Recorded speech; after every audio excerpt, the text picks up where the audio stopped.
বাংলাদেশ কি সত্যি গৃহযুদ্ধের দিকে যাচ্ছে? বাংলাদেশকে নিয়ে খুবই নেগেটিভ পরিকল্পনা অনুযায়ী কাজ হচ্ছে।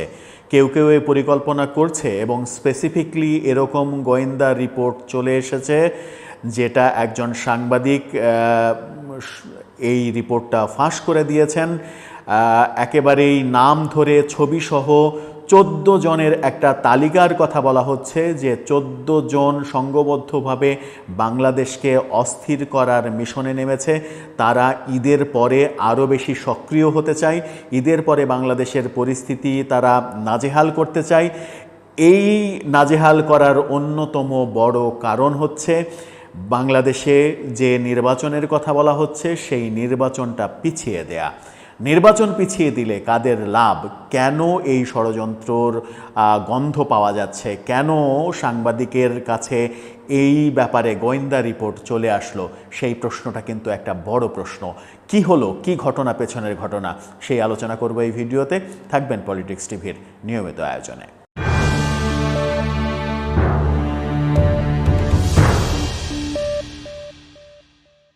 দর্শক, পলিটিক্স টিভির নিয়মিত ভিডিওগুলো এখন থেকে স্পন্সর করছে প্রজাপতি.টিভি, নতুন ওটিটি প্ল্যাটফর্ম। আপনারা চাইলে ইউটিউবে, ফেসবুকে, ইনস্টাগ্রামে, টিকটকে দেখে নিতে পারেন। ডেসক্রিপশন বক্সে লিঙ্ক দেওয়া আছে, সেখান থেকেও দেখে নিতে পারেন। প্রজাপতি.টিভি আগামী ঈদে 8 দিনব্যাপী বিশেষ আয়োজন করছে। তাদের চমকপ্রদ সেই বিনোদন দেখার জন্য এখনই সাবস্ক্রাইব করে তাদের সঙ্গে থাকতে পারেন। চলে যাই মূল ভিডিওতে। বলা হচ্ছে বাংলাদেশকে নিয়ে, বাংলাদেশকে অস্থির করার একটা মাস্টার প্ল্যান তৈরি হয়েছে এবং সেটা তৈরির পেছনে 14 জন মানুষ কাজ করছেন। এই 14 জন কারা?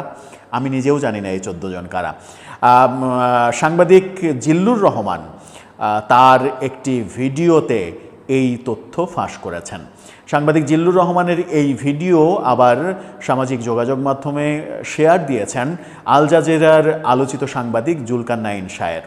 জুলকারনাইন শায়েরের শেয়ার দেয়া ভিডিও এবং জিল্লুর রহমানের করা এই ভিডিওতে জিল্লুর রহমান দাবি করছেন ঈদের পরে বাংলাদেশকে অস্থির করে তোলা হবে, বাংলাদেশের পরিবেশ আরও বেশি অস্থির হবে। এখন যে অবস্থা হচ্ছে তার চাইতে আরও বেশি অস্থির করা হবে। বিভিন্ন স্থাপনায় হামলা করা হবে, সরকারি বিভিন্ন দপ্তরে হামলা করা হবে, বিভিন্ন স্থান অনিরাপদ করে ফেলা হবে। এর মূল লক্ষ্য হচ্ছে আগামী যে নির্বাচনের কথা হচ্ছে সেই নির্বাচনটা পিছিয়ে দেয়া, সেই নির্বাচন যেন সঠিক সময়ে না হতে পারে সেই ব্যবস্থা করা। এবং এর পেছনে 14 জন কাজ করছে। 14 জনের ছবি সহ গোয়েন্দা রিপোর্ট জিল্লুর রহমানের হাতে রয়েছে, এমনটাও তিনি জানিয়েছেন। এবং সেই রিপোর্টটা ভিজুয়ালি না হলেও সেই রিপোর্টটা হাতে নিয়েই তিনি ভিডিও কন্টেন্টটি বানিয়েছেন। গোয়েন্দা রিপোর্টটা তার কাছে এসেছে, নিশ্চয়ই এই গোয়েন্দা রিপোর্ট তার হাতে আসার আগে গোয়েন্দাদের হাতেই ছিল। তার মানে হচ্ছে যে এটা গোয়েন্দা দপ্তরে রয়েছে, সরকারও জানে, সরকার নিশ্চিত করেই সরকার জানে এবং নিশ্চিত করেই এটা সেনাবাহিনী জানে। তাহলে এই যে অস্থির করে তোলার প্ল্যান, বাংলাদেশকে অস্থির করে তোলার প্ল্যান, এই প্ল্যান কারা করতে পারে? কাদের লাভ নির্বাচন পিছিয়ে গেলে? খুব সহজেই বোঝা যায় নির্বাচন পিছিয়ে গেলে কাদের লাভ। দেশ অস্থির করে নির্বাচনের ঝান্ডাটা যদি আরও পিছিয়ে দেয়া যায়, আরও দীর্ঘায়িত করা যায়, তাহলে কাদের লাভ সেটা খুবই স্পষ্ট বার্তা দেয়। এখানে একেবারে পরিষ্কারভাবে আলোচনার কোনো অবকাশ থাকে না।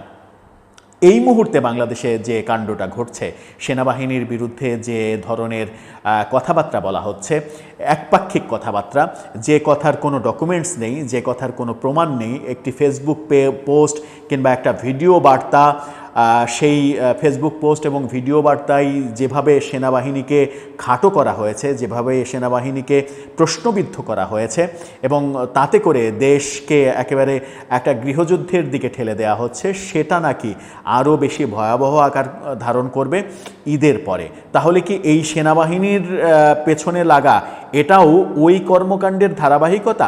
সেটা জানি না যে ওই 14 জনের সঙ্গে এই ঘটনাগুলোর কোনো ব্যক্তির যোগসাজশ আছে কিনা কিংবা সম্পর্ক আছে কিনা। আমার ব্যক্তিগতভাবে মনে হয়েছে যে দেশকে অস্থির করে তোলার একটা পাঁয়তারা কিন্তু চলছে। নির্বাচন পিছিয়ে দেওয়া, নির্বাচন সঠিক সময়ে যেন না হয়, এটা একটা বড় কারণ। আর একটা বড় কারণ জিল্লুর রহমান যেটা বলছেন সেটা হচ্ছে যেটা বিএনপির জন্য সব থেকে আশঙ্কাজনক।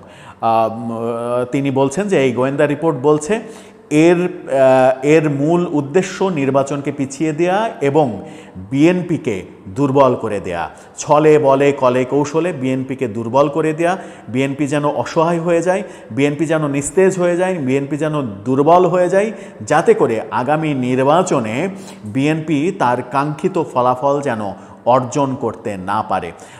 আওয়ামী লীগকে এক ধরনের ঝেঁটিয়ে বিদায় করা হয়েছে। আওয়ামী লীগের বিরুদ্ধে ষড়যন্ত্র হয়েছে। আওয়ামী লীগের দাবি যে তাদেরকে ষড়যন্ত্র করে সরিয়ে দেওয়া হয়েছে, আমেরিকান ষড়যন্ত্র ছিল। তারা দাবি করছে জো বাইডেন সরকার তাদের বিরুদ্ধে ষড়যন্ত্র করেছে।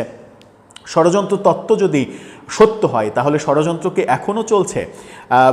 আমেরিকার জো বাইডেন প্রশাসনের যে ভূমিকা ছিল, বৈষম্যবিরোধী আন্দোলনেও যে আমেরিকার ভূমিকা ছিল, সেটা আসিফ মাহমুদ সজীব ভুঁইয়ার সেই ভিডিও বার্তায় কিন্তু স্পষ্ট করে তিনি নিজেই বলেছেন যে বৈষম্যবিরোধী আন্দোলনের সময় তারা নিয়মিত আমেরিকান অ্যাম্বাসির সঙ্গে যোগাযোগ রক্ষা করেছেন, তাদের সঙ্গে তিনি নিজেই এই যোগাযোগটা মেনটেন করেছেন। তার মানে হচ্ছে যে ওই আন্দোলনের সময় থেকেই আমেরিকার একটা সাপোর্ট ছিল আন্দোলনের পক্ষে। সাপোর্ট ছিল বলেই আন্দোলনটা অনেক সহজ সাধ্য হয়েছে। তা না হলে শেখ হাসিনার পতন হতে হয়তো আরও সময় লাগতে পারত, কিন্তু আরও সময় লাগেনি। আমেরিকার এই অংশগ্রহণের কারণে এটা অনেকে মনে করেন। যদি সেটা সত্য হয় তাহলে এখনও কি বাইরের কোনো ষড়যন্ত্র কাজ করছে? এখনও কি অন্য কোনো দেশের, এখন আমেরিকার ষড়যন্ত্র বিএনপির বিরুদ্ধে হওয়ার কোনো কারণ আছে বলে অন্তত আমি মনে করি না। কারণ আমেরিকার একমাত্র কনসার্ন হচ্ছে মৌলবাদ যেন মাথাচাড়া দিয়ে না ওঠে, যেটা তুলসী গ্যাবার্ড বলেছেন স্পষ্ট করে যে খেলাফতের নামে যে মৌলবাদ এবং জঙ্গি রাষ্ট্রের দিকে বাংলাদেশ যাচ্ছে, জঙ্গিরা মাথায় উঠে পড়ছে, জঙ্গিরা বিভিন্ন কার্যক্রম করছে, এটা কোনোভাবেই ট্রাম্প প্রশাসন মেনে নেবে না। কিন্তু বিএনপির সঙ্গে কিংবা আওয়ামী লীগের সঙ্গে এই জঙ্গিদের সংশ্লিষ্টতা নিশ্চয়ই নেই, কোনো কালেই ছিল না। এটা আওয়ামী লীগের কথা বলছি বলে আবার বিএনপির যারা সাপোর্টার তারা আবার রাগ করবেন না প্লিজ। কারণ হচ্ছে যে জঙ্গি সম্পৃক্ততার ব্যাপারে এই দুটো দলের সঙ্গে কখনোই কোনো অভিযোগ কোনো কালেই ছিল না বলতে নির্দিষ্ট কিছু দল যারা খেলাফত চায়, যারা ধর্মের নামে রাজনীতির মোড়কে এক ধরনের জঙ্গিবাদকে উস্কে দিতে চায়, যারা মাজার ভাঙতে চায়, পীর আউলিয়াদের দরবার ভেঙে দিতে চায় মৌলবাদের আখড়া বানানোর জন্য, যারা ইসলামকে ঢাল হিসেবে ব্যবহার করে অপরাজনীতি করতে চায়। তার মানে এই না যে সব ইসলামিক দল এইগুলোর সঙ্গে জড়িত, কেউ কেউ তো জড়িত।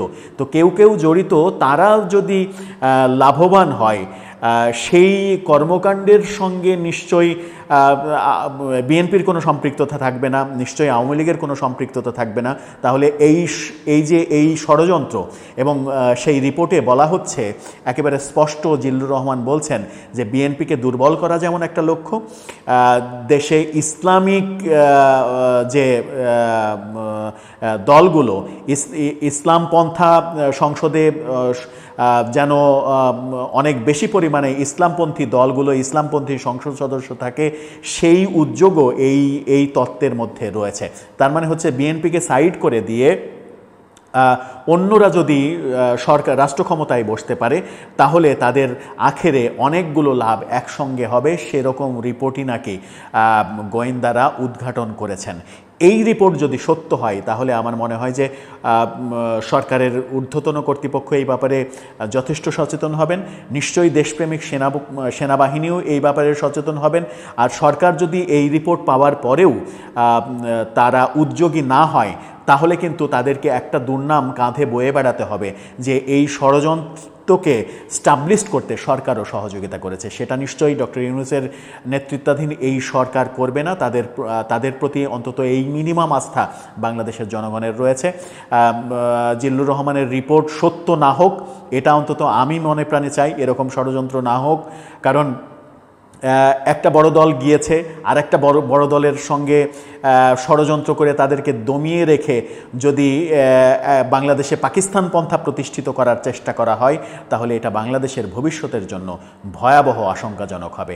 দর্শক, আপনার কি মনে হয় জিল্লুর রহমানের এই গোয়েন্দা রিপোর্টের কথা কতটা আস্থা নেওয়া যায়? আপনার মতামত জানিয়ে লিখতে পারেন আমাদের এই কমেন্ট বক্সে।